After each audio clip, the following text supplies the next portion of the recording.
بسم اللہ الرحمن الرحیم۔ السلام علیکم دوستوں، آج کی ویڈیو میں ہم تذکرہ کریں گے حضرت یونس علیہ السلام کا، جن کو ذوالنون کے لقب سے بھی پکارا جاتا ہے، یعنی مچھلی والے۔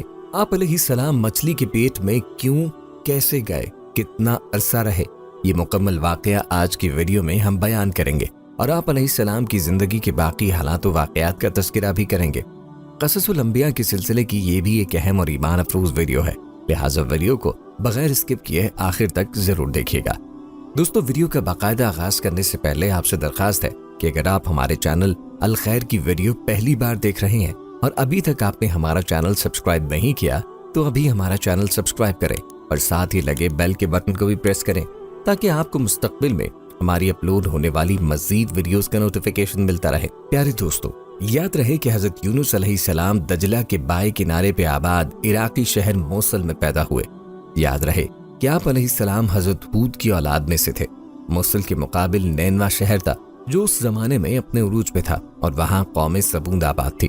نینوا کی آبادی 1,00,000 سے زائد تھی، جیسا کہ قرآن پاک میں ہے، اور ان یعنی یونس کو 1,00,000 یا اس سے زیادہ لوگوں کی طرف پیغمبر بنا کے بھیجا۔ کہتے ہیں کہ حضرت یونس علیہ السلام کی عمر 28 سال تھی جب اللہ تعالیٰ نے انہیں اہل نینوا کی رشد و ہدایت پہ مامور فرمایا۔ مفسرین کے مطابق حضرت یونس علیہ السلام کا عہد 741 تا 781 قبل مسیح ہے۔ آپ علیہ السلام کا قرآن کریم کی 6 سورہ مبارکہ میں ذکر آیا ہے: سورہ نساء، سورہ انعام، سورہ یونس، سورہ صافات، سورہ انبیاء اور سورہ قلم۔ ان میں پہلی 4 سورہ مبارکہ میں حضرت یونس علیہ السلام کا نام اور باقی 2 میں ذوالنون اور صاحب الحوت یعنی مچھلی والا کہہ کر ذکر کیا گیا ہے۔ یاد رہے کہ نون بڑی مچھلی کو کہتے ہیں، چونکہ آپ علیہ السلام کئی دن ایک مچھلی کے پیٹ میں رہے، اسی لیے مچھلی والا کہا گیا۔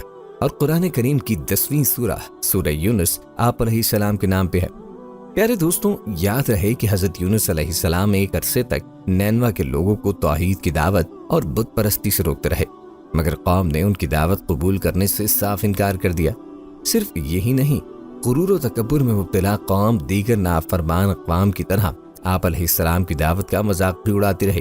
جب ان کی سرکشی اور نافرمانی انتہا کو پہنچ گئی تو اللہ تعالیٰ نے حضرت یونس علیہ السلام کو حکم دیا کہ لوگوں کو آگاہ کر دو کہ 3 دن کے اندر اندر ان پر عذاب آنے والا ہے۔ آپ علیہ السلام نے قوم میں اس کا اعلان کر دیا۔ یہ سن کر قوم یونس نے آپس میں مشورہ کیا تو اس بات پر ان سب کا اتفاق ہوا کہ یونس علیہ السلام کو کبھی جھوٹ بولتے نہیں دیکھا گیا، لہٰذا ان کی بات نظر انداز نہیں کرنی چاہیے۔ مشورے میں یہ بھی طے ہوا کہ دیکھا جائے کہ اگر یونس علیہ السلام رات بستی کے اندر اپنے گھر میں مقیم رہتے ہیں تو سمجھ لو کہ کچھ نہیں ہوگا، اور اگر وہ یہاں سے کہیں اور چلے جاتے ہیں تو یقین کر لو کہ صبح عذاب ضرور آئے گا۔ قصہ مختصر: حضرت یونس علیہ السلام رات کو اس بستی سے نکل گئے۔ صبح ہوئی تو عذاب الہی ایک سیاہ دھوئیں اور بادل کی شکل میں بستی والوں کے سر پہ منڈلانے لگا۔ جب وہ ان کے قریب ہونے لگا تو لوگوں کو یقین ہو گیا کہ اب وہ سب ہلاک ہونے والے ہیں۔ یہ دیکھ کر حضرت یونس علیہ السلام کو تلاش کیا گیا کہ ان کے ہاتھ پہ ایمان لے آئے اور توبہ کر لے، مگر آپ علیہ السلام کو نہ پایا تو خود ہی اخلاص نیت کے ساتھ توبہ و استغفار میں لگ گئے اور اپنے گھروں سے ایک میدان میں نکل آئے۔ عورتیں، بچے اور جانور سب اس میدان میں جمع کر دیے گئے۔ تمام بستی والے ٹاٹ کے کپڑے پہن کر عجز و انکساری کے ساتھ توبہ کرنے اور عذاب سے پناہ مانگنے میں اس طرح مشغول ہوئے کہ پورا میدان آہو بکا سے گونجنے لگا۔ اللہ تعالیٰ نے ان کی توبہ قبول فرما لی اور عذاب ان سے ہٹا دیا۔ روایات میں آتا ہے کہ یہ عاشورہ یعنی 10ویں محرم کا دن تھا۔ ادھر حضرت یونس علیہ السلام بستی سے باہر اس انتظار میں تھے کہ اب اس قوم پہ عذاب نازل ہوگا۔ ان کے توبہ و استغفار کا حال انہیں معلوم نہ تھا۔ جب عذاب ٹل گیا تو انہیں فکر ہوئی کہ اب تو قوم مجھے جھوٹا قرار دے دے گی، کیونکہ میں نے اعلان کیا تھا کہ 3 دن کے اندر عذاب آ جائے گا۔ اس قوم کا قانون تھا کہ جس شخص کو جھوٹ معلوم ہو وہ اپنے کلام پر کوئی شہادت پیش نہ کر سکے تو اسے قتل کر دیا جاتا۔ تو یونس علیہ السلام کو فکر ہوئی کہ انہیں بھی جھوٹا قرار دے کر قتل کر دیا جائے گا۔ اس رنج و غم اور پریشانی کے عالم میں اس شہر سے نکل جانے کا ارادہ کر کے چل دیے، یہاں تک کہ بحیرہ روم کے کنارے پہنچ گئے۔ وہاں ایک کشتی دیکھی جس میں لوگ سوار تھے۔ آپ علیہ السلام کو ان لوگوں نے پہچان لیا اور کرائے کے بغیر سوار کیا۔ کشتی روانہ ہو کر جب وسط میں پہنچی تو دفتن ٹھہر گئی، آگے بڑھتی ہے اور نہ پیچھے۔ کشتی والوں نے منادی کی کہ ہماری اس کشتی میں کوئی ظالم، گناہگار یا بھاگا ہوا غلام سوار ہو جاتا ہے تو یہ کشتی خود بخود رک جاتی ہے۔ ایسے آدمی کو چاہیے کہ خود کو ظاہر کر دے تاکہ اس کی وجہ سے سب پر مصیبت نہ آئے۔ اس پر حضرت یونس علیہ السلام بول اٹھے کہ وہ بھاگا ہوا غلام گناہگار میں ہی ہوں، کیونکہ اپنے شہر سے نکل کر کشتی میں سوار ہونا ایک طبعی خوف کی وجہ سے تھا، باعث الہی نہ تھا، اور اللہ تعالیٰ کے حکم کے بغیر یوں چلے آنے کو حضرت یونس علیہ السلام کی پیغمبرانہ شان نے گناہ قرار دیا کہ پیغمبر کی کوئی نقل و حرکت بلا اذن الہی نہیں ہونی چاہیے تھی۔ بہرحال آپ علیہ السلام نے فرمایا کہ مجھے دریا میں ڈال دو تو تم سب اس عذاب سے بچ جاؤ گے، مگر کشتی والے اس پہ تیار نہ ہوئے، بلکہ انہوں نے قرآن دازی کی تاکہ جس کا نام نکلے اسے دریا میں ڈالا جائے، لیکن قرآن دازی میں بھی آپ علیہ السلام ہی کا نام نکلا۔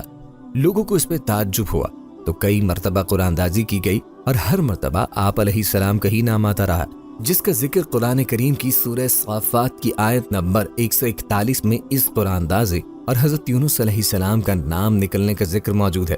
ایک طرف قرآن دازی میں نام نکلنے پر آپ علیہ السلام کو دریا میں ڈالے جانے کا سامان ہو رہا تھا، دوسری طرف ایک بہت بڑی مچھلی اللہ تعالیٰ کے حکم پر کشتی کے قریب منہ کھولے موجود تھی کہ آپ علیہ السلام کو اپنے پیٹ میں جگہ دے۔ حضرت یونس علیہ السلام جیسے ہی پانی میں گئے، مچھلی نے فوراً انہیں اپنے پیٹ میں لے لیا۔ اس بارے میں حضرت عبداللہ بن مسعود رضی اللہ عنہ نے فرمایا کہ حضرت یونس علیہ السلام اس مچھلی کے پیٹ میں 40 روز رہے، یہ انہیں زمین کی تہ تک لے جاتی اور دور دراز کی مسافتوں میں پھراتی رہی۔ بعض افراد نے 7، بعض نے 5 دن اور کئی ایک نے مچھلی کے پیٹ میں رہنے کی مدت چند گھنٹے لکھی ہے۔ البتہ دوستو، حقیقت حال تو اللہ تعالیٰ ہی کو معلوم ہے۔ اس حالت میں حضرت یونس علیہ السلام نے دعا کی، لا الہ الا انت سبحانک انی کنت من الظالمین، تو اللہ تعالیٰ نے دعا قبول فرمائی اور مچھلی نے آپ علیہ السلام کو بالکل صحیح سالم حالت میں کنارے پہ ڈال دیا۔ مچھلی کے پیٹ کی گرمی سے ان کے بدن پہ کوئی بال نہ رہا تھا۔ اللہ تعالیٰ نے ان کے قریب ایک درخت اگا دیا جس کے پتوں کا سایہ آپ علیہ السلام کے لیے راحت کا سبب بن گیا۔ نیز ایک جنگلی بکری اللہ کے حکم سے صبح و شام آپ کے پاس آ کھڑی ہوتی اور آپ علیہ السلام اس کا دودھ پی لیتے۔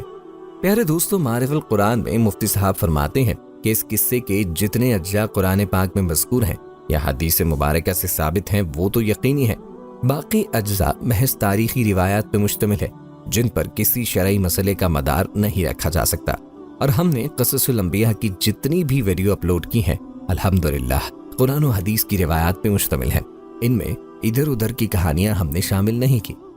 دوستوں، روایات میں سمندری جانوروں کی تسبیح کے حوالے سے حضرت ابو ہریرہ رضی اللہ عنہ سے منقول ہے کہ رسول کریم صلی اللہ علیہ وآلہ وسلم نے فرمایا، جب اللہ تعالیٰ نے حضرت یونس علیہ السلام کو مچھلی کے پیٹ میں قید کرنے کا ارادہ فرمایا تو مچھلی کو حکم دیا، ان کو لے لو لیکن ان کے گوشت پر تیرا تصرف نہیں، کیونکہ یہ تیری غذا نہیں ہے۔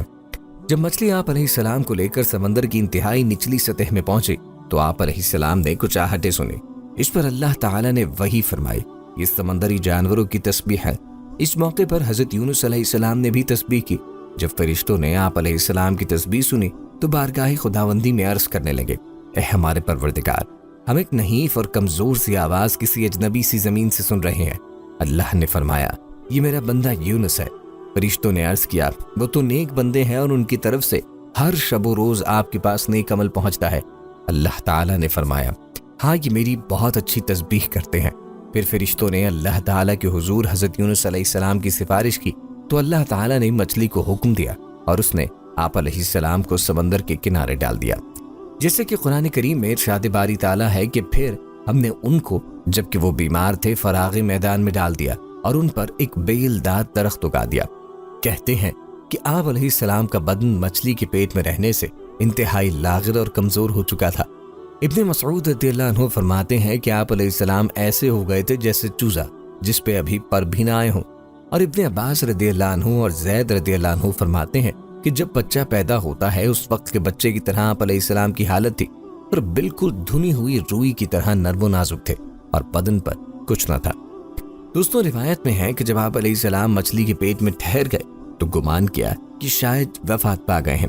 اس پر آپ علیہ السلام نے اپنے اعضاء کو جنبش دی تو ان میں حرکت ہوئی تو فوراً سجدہ ریز ہو گئے اور باہر گاہ رب العزت میں عرض کیا، اے پروردگار، میں تیرے لیے ایسی جگہ مسجد یعنی سجدہ گاہ بناتا ہوں جہاں کسی دوسرے نے تیری عبادت نہ کی ہوگی۔ اور پھر اللہ کی تسبیح کی برکات سے آپ علیہ السلام کو نجات ملی، جیسے کہ قرآن پاک میں اللہ تعالیٰ کا ارشاد ہے، پھر اگر وہ اللہ کی پاکی بیان نہ کرتے